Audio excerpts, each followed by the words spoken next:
Hey guys, good morning. Happy Sunday. It's Daryl here. It is 5 a.m. here in Connecticut on the East Coast.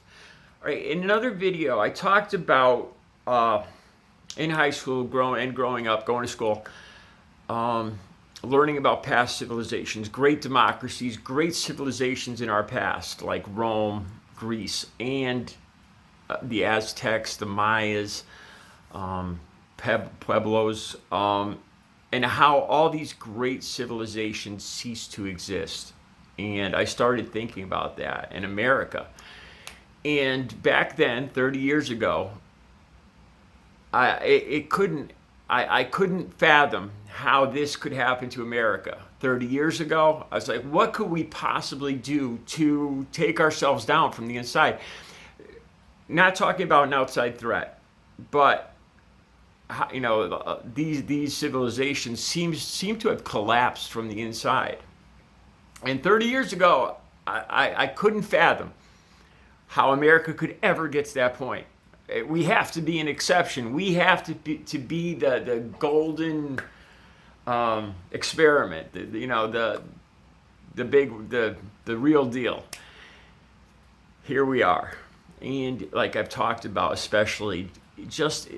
I don't know, I can't even put into words a lot of the videos I've made in the last week or two. I'm sure you guys have noticed. I'm scared. I'm worried.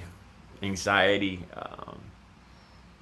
Where the country's headed. I see Trump just basically taking off his mask, putting aside any pretense of telling the truth.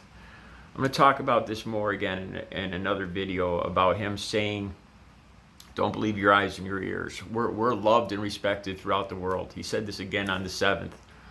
Just believe what I'm saying. I know it's hard to believe. A lot of you don't feel this, but we're loved and respected all across the world. It's stuff like that, that scares me. All right, this video is about a new book. It's by Susan Mettler and Robert Lieberman. It's called The Four Threats, Crises in American Democracy. I believe I might have missed a word or two there, but the link is down below. It was a CBS interview that came out yesterday. I believe it came out yesterday. It's scary. They talk about how since the 1980s, all four of these threats that have taken down, they've studied past democracies, all the past democracies, every one of them that failed, all of them that failed, why they failed. And they talk about how all these four threats have been here in America since the 80s and been getting worse, with culminating in Trump. And we've all known this, that Trump isn't the cause of all this. He is a symptom.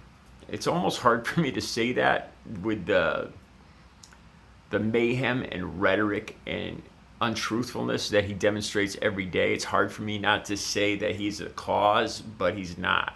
He is the symptom. And I'm going to explain why. The four threats, all right, increasing presidential powers, excessive presidential powers.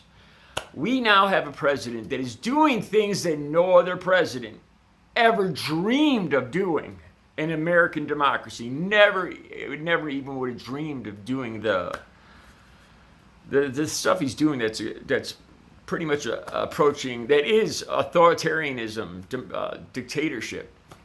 All right, excessive presidential powers, economic injustice with the 1%. During this virus, this COVID-19, I've seen article after article about how the top 1%, the billionaires, the Trump family, and others, that group of excessively wealthy people, that group that just continues getting wealthier, they have prospered during the COVID-19 virus. They have gotten wealthier by far. I don't have the stats here, but there's article after article on this. While the rest of the country moves in the other direction, and it's gotten tenfold worse over the last 7 or 8 months of the COVID-19 virus. This has been going on for years now, with the dividing economic divide, the divide between the working poor, and the billionaire class, basically.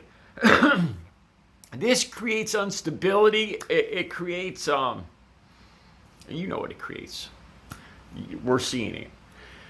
Racism and nativism. We're seeing that right here, where, America, love it or leave it. The immigration stuff, I don't even need to get into it. You guys, the Black Lives Matter movement, all of this. Not the Black Lives Matter movement. Let me back up on that. The police brutality and the resulting fight back by the Black Lives movement. I want to specify that. That might have came out wrong. I am not saying that the Black Lives movement has any. That's a result of police brutality. All right, and the third one was this is a big one. The anger between the parties, the political differences. That's the fourth of these four threats. They talk about how 30 years ago you could sit down and you could be having a big family dinner at Christmas or Thanksgiving and talk politics, and it might be heated, but you could have that conversation. But now it's gotten where there's no rational discussion really anymore. There's no middle ground really. That's the one I thought about the most, because that's the one that I, as a person, as an operator, a creator on this channel, could try to do something about. To actively try to engage more people that I don't agree with on this channel. It's a hard thing to do, especially after this last week where I've gotten a lot more angry and worried, concerned about the direction that Trump is headed. But if you guys watch this CBS article, they talk to these two authors, and at the end they talk about how there's still people that want to fight to straighten this out. It's a hard fight. If you want to do something about this, if you want to basically try to save the democracy, the country, the United States, and I guess it's up to each person to do their part. So what can I do? A big thing I could do is try to be more tolerant and more understanding, and try to not shut out Trump supporters or Republicans. I've never shut out Republicans before, but you see what I'm saying here. So anyway, and then again, it goes on to say about, well, it doesn't actually say this, but this is my own idea that Trump, the political divide in this country was getting worse, and I think this is a big reason why Trump got reelected. There's a growing divide, and the people that support Trump, that angry group, picked the most angry man they could find and elected him, and he got elected president. Like I said, in that way, I think he is a symptom, and not the cause. But I think he's increasing this threat tenfold with the rhetoric, and he's just increasing all four of those threats that have been going on since the 80s. Anyway, it's a great book. The link's down below. Check it out. Check out the interview, the link down below, and check out the book. All right, have a good Sunday. I'll be back with another video.